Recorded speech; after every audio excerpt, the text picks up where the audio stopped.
कभी परमेश्वर ने आपकी प्रार्थनाओं को रद्द किया है? ये सवाल है आप लोगों के लिए। क्या परमेश्वर ने कभी आपकी प्रार्थनाओं को रद्द किया है, रिजेक्ट किया है, अनसुना किया है?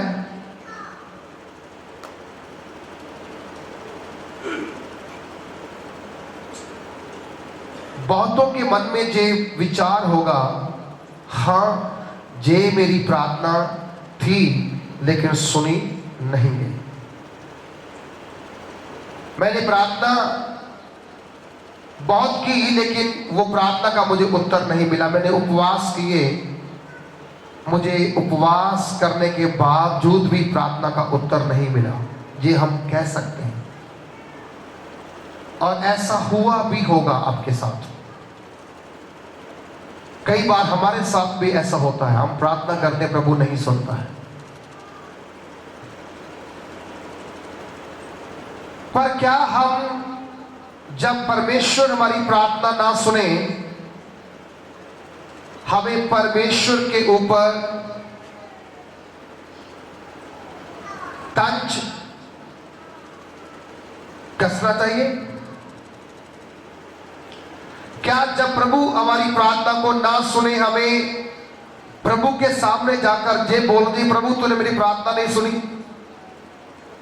और अगर आप ऐसा बोलते भी हैं तो मुझे बताओ, इसमें फायदा किसका है और नुकसान किसका है?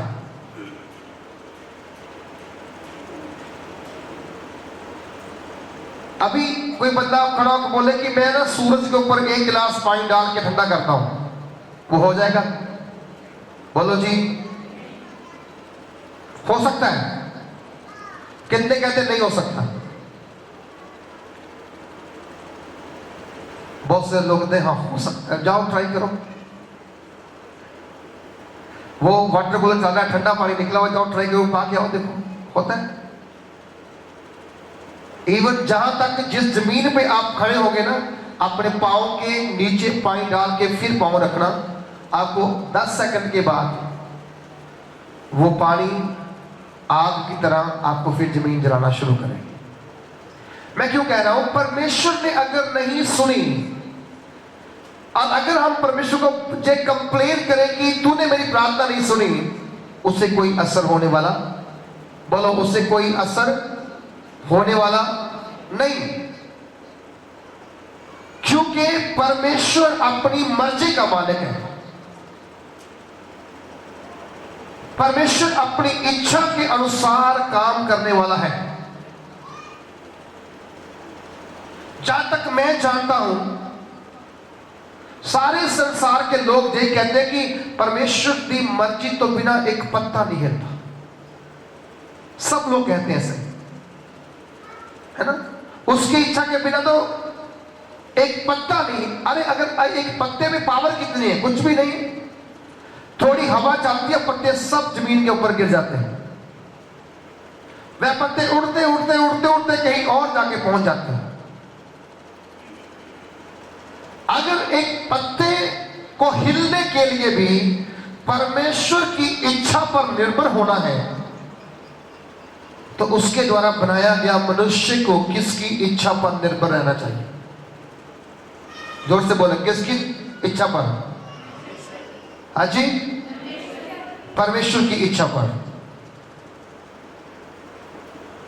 आज अगर आप परमेश्वर की इच्छा पर निर्भर नहीं है, तो मैं आपको बता रहा हूं कि आपको निर्भर होने के लिए तैयार होना है।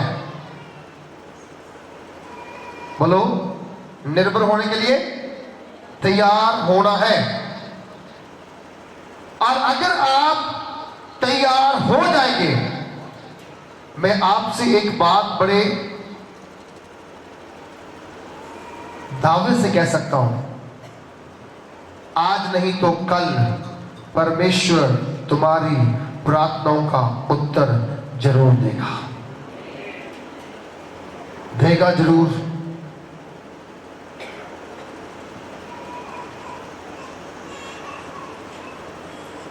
वो गीत मुझे बहुत अच्छा लगता है जिसमें गाने वाले ने कहा है,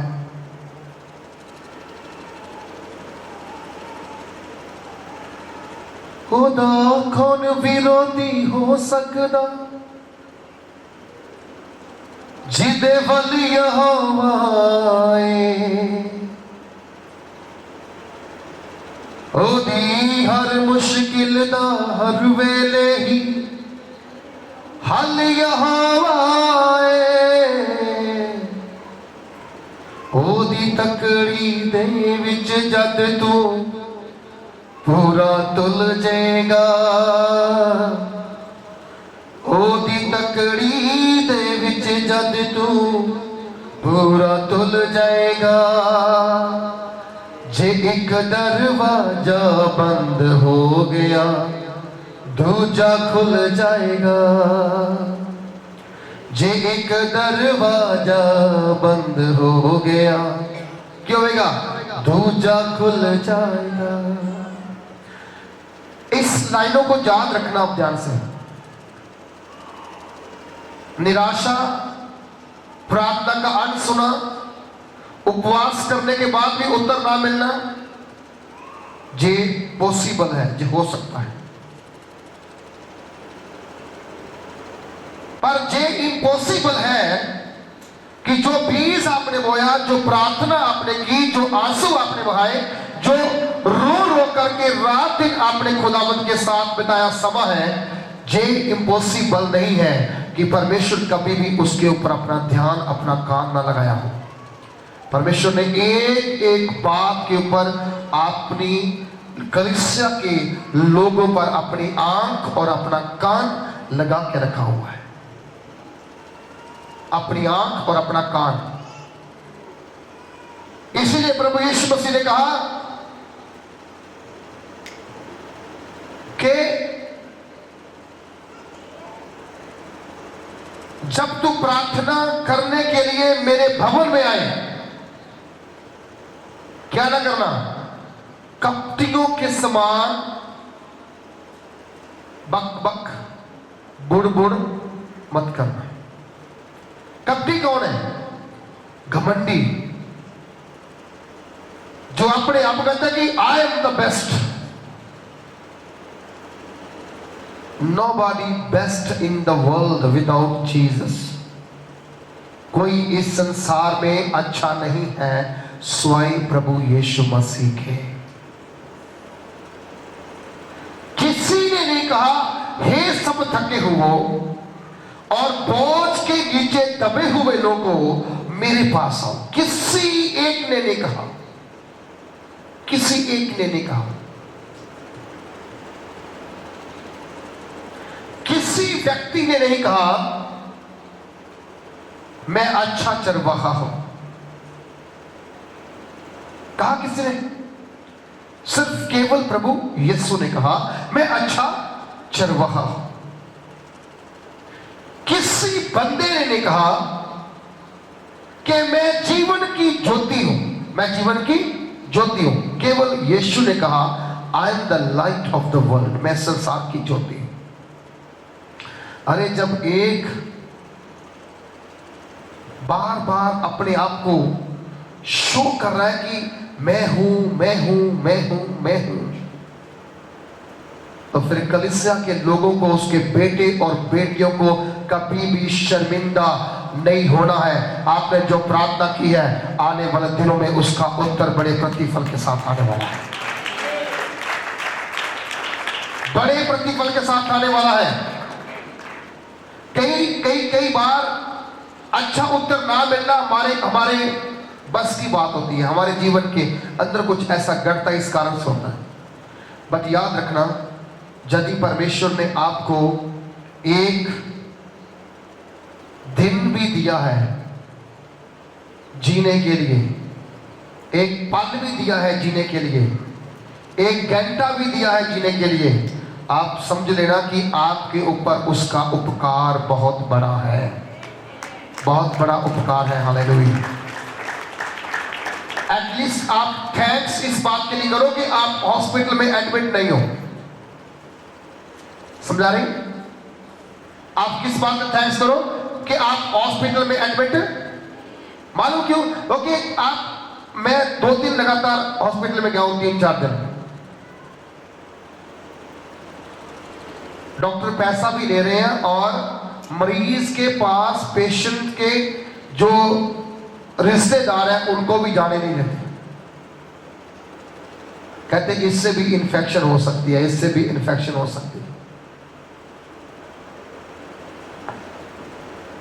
पर आप प्रभु को धन्यवाद करो, आप लाखों को मिलते हो, आपको कोई इन्फेक्शन नहीं होती है।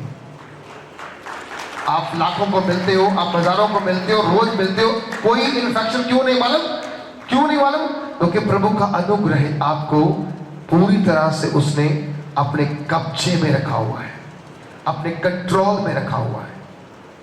उसका लहू जो हमारे सब पापों से हमें शुद्ध करता है, धो देता है, उसके लहू में इतनी पावर है, उसके लहू में इतनी ताकत है, उसके लहू में इतना अभिषेक और जलाल है कि वो आपकी जिंदगी के अंदर मिरेकल्स और बड़े बड़े काम करना चाहता है।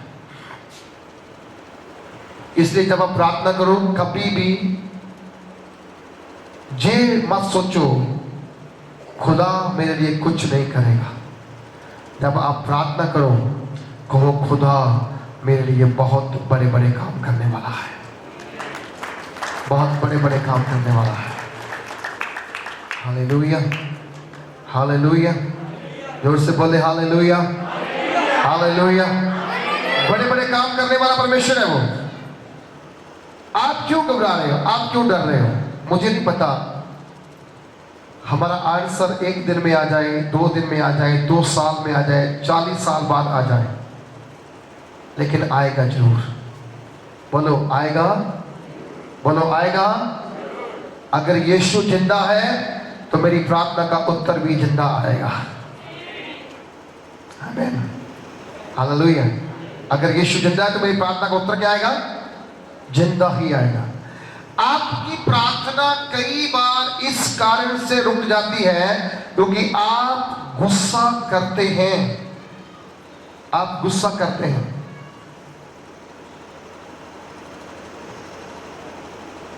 बाइबल कहती गुस्सा तो कर परंतु पाप ना कर। बोलो गुस्सा तो कर परंतु पाप। लेकिन असल में जब इंसान गुस्सा करता है क्या होता है? सब बोलो क्या होता है? यही कारण है प्रार्थना रुकने का, यही कारण है प्रार्थना रुकने का। गुस्सा कीजिए लेकिन मुंह से आप शब्द मत निकालिए।